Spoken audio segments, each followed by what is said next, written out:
पूरे मुल्क में बीजेपी नरेंद्र मोदी पूरे कीमतों में इजाफा कर दिए। प्राइस राइज हो गया। अब हिंदूपुर में आप अपनी मोटरसाइकिल में पेट्रोल डलाने गए, जाते ना, पेट्रोल स्टेशन जाते, तो जैसा पेट्रोल स्टेशन जाते वहां एक फोटो लगी हुई है। आप किसकी फोटो लगी है? मोदी की। भाइयों बहनों आओ, 100 रुपए का पेट्रोल डला दो, 100 रुपये डलाओ, मेरा 35 रुपये सेंट्रल गवर्नमेंट को आते। आप बताइए, गरीबों पे जुल्म, ट्रांसपोर्ट सेक्टर में बेरोजगार नौजवान ड्राइवरी करते, ट्रक्स चलाते, लॉरी चलाते, टैक्सी चलाते, ऑटो चलाते, सौ हजारों की तादाद में वो बच्चों को नौकरियां नहीं मिल रही। जब से पेट्रोल डीजल बढ़ गया उनके पास नौकरी नहीं है। मगर नरेंद्र मोदी की सरकार क्या बोल रही? लव जिहाद, कोरोना जिहाद, बैगन का वो ये। अरे डीजल पेट्रोल की कीमत कम करो तो इन्हों लव जिहाद की बात कर रहे। ये समझ में नहीं आया, मोहब्बत में जिहाद कहां से आ गया प्यारे? मोहब्बत में जिहाद कहां से आ गया? अंग्रेजी में क्या बोलते? लव इज ब्लाइंड, मोहब्बत अंधी होती। मोदी जी माशाल्लाह दिमाग वाले हैं, वो बोले मित्रों लव जिहाद कर दो, लव जिहाद। अब अगर किसी को उत्तर प्रदेश में, उत्तराखंड में, हरियाणा में अगर अपना मजहब तब्दील करना है तो उसको कलेक्टर को जाके लेटर लिख के देना पड़ता।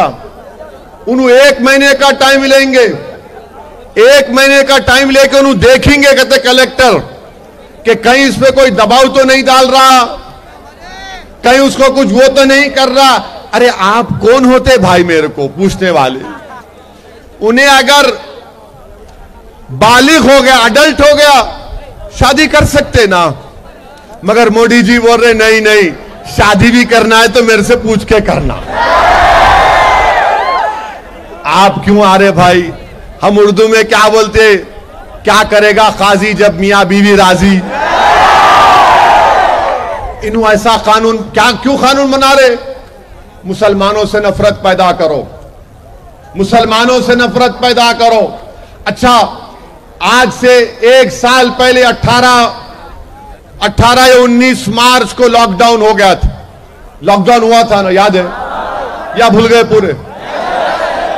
मोदी जी क्या करे? टीवी पे रात में 8 बजे आगे बोले भाइयों बहनों मित्रों, अब आज रात से लॉकडाउन हो जाएगा। कितना टाइम दिए? 4 घंटे का। उसके बाद लॉकडाउन में क्या हुआ? करोड़ों लोगों की नौकरियां चले गई। कितने लोगों की नौकरी गई? करोड़ों लोगों की नौकरी चले गई। और खास तौर से वो लोग जो रोज मेहनत करके अपना पेट पालते थे, उनकी नौकरी चले गई। लाखों की तादाद में लेबरर्स जो मुंबई से, पूना से, हैदराबाद से, मुल्क के बड़े बड़े दिल्ली से बिहार को, कलकत्ता को जा रहे थे, यूपी को जा रहे थे, झारखंड को जा रहे थे। मोदी जी परेशान हो गए तो क्या किया उन्होंने? तवज्जो हटाने के लिए क्या किया? बोला कि ये मुसलमानों की वजह से कोरोना भारत में आया। कैसा आया? कोरोना जिहाद। और कहा ये तबलीगी जमात के लोग जिम्मेदार, ये तबलीगी जमात के लोगों की वजह से कोरोना आया। जबकि मुल्क में, भारत में सबसे पहला अगर कोई कोरोना का पेशेंट मिला, मालूम कहां मिला आपको? केरला में मिला। उन्हें कौन था? इटालियन था। उन्हें इटालियन था। मगर मुसलमानों से नफरत पैदा करने के लिए, इस्लाम से नफरत पैदा करने के लिए संघ परिवार और बीजेपी ने कह दिया तबलीगी जमात आने कोरोना जिहाद। आप बताइए, वाकई में तारीफ करना ये आरएसएस बीजेपी वालों की क्या दिमाग है भाई? पर परफेक्ट दिमाग। कोरोना को भी इन्होंने कलमा पढ़ा दिए, बोले तो कलमा पढ़ ले कोरोना को बोले पढ़ ले अशहदु अल्ला इलाहा इल्लल्लाह व अशहदु अन्ना मुहम्मद रसूलुल्लाह।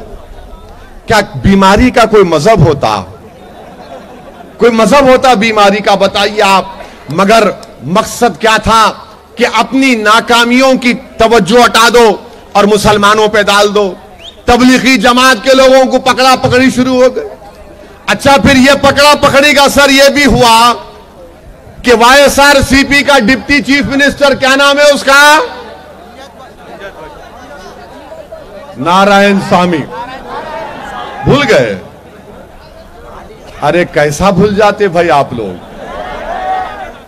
नहीं भूलना मेरे भाई, याद रखना। देखो नौजवानों, याद रखो इन तमाम बातों को। YSRCP का डिप्टी चीफ मिनिस्टर नारायण स्वामी है नहीं है? उन्होंने क्या स्टेटमेंट दिए थे, क्या बोले थे? ये मुसलमाना गंदे हैं, साफ सुथरा नहीं रहते, खाना अच्छा नहीं खाते, इसलिए कोरोना इनसे पहला। अरे नारायण स्वामी साहब, आप आ जाओ, मैं बताता हूं कितना हम साफ सुथरा रहते। हम एक पेशाब का खतरा हमारे जिस्म पर गिर गया तो उसको साफ करते, अल्लाह की इबादत करते।